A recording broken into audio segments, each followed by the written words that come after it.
तर ओबीसी नेते लक्ष्मण हाके यांनी मनोज जरांगे यांच्यावरती टीका केली आहे। त्याला देखील मनोज जरांगेंनी प्रत्युत्तर दिलंय।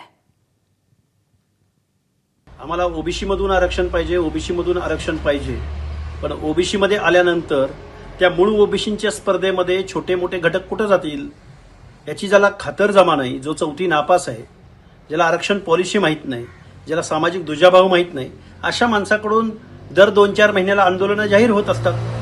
तेव्हा अशी आंदोलनं करणाऱ्या मनोज जरांगेला आणि त्याला आंदोलन करायला लावणाऱ्या त्याच्या सल्लागारांना आणि त्याचे जे काही सगळे सहकारी आहेत, या सहकाऱ्यांना मनोज दादाला नोबेल प्राइज आणि त्याच्या कार्यकर्त्यांना 25,000 रुपयाचं मानधन या शासनाकडून मिळावं अशी मी महाराष्ट्राच्या मुख्यमंत्र्यांना विनंती करतो।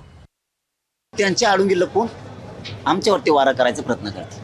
फक्त तेवढं समजून घ्यावं त्यांनी। त्यांच्या आरक्षणासाठी त्यांनी ताकदीनं लढावं, आम्ही त्यांच्या सोबत आहेत।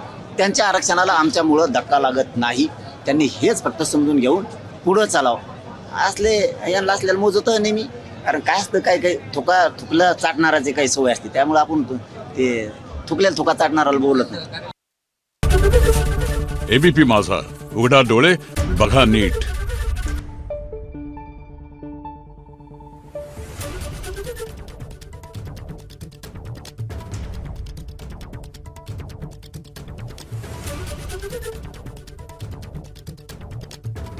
Thank you.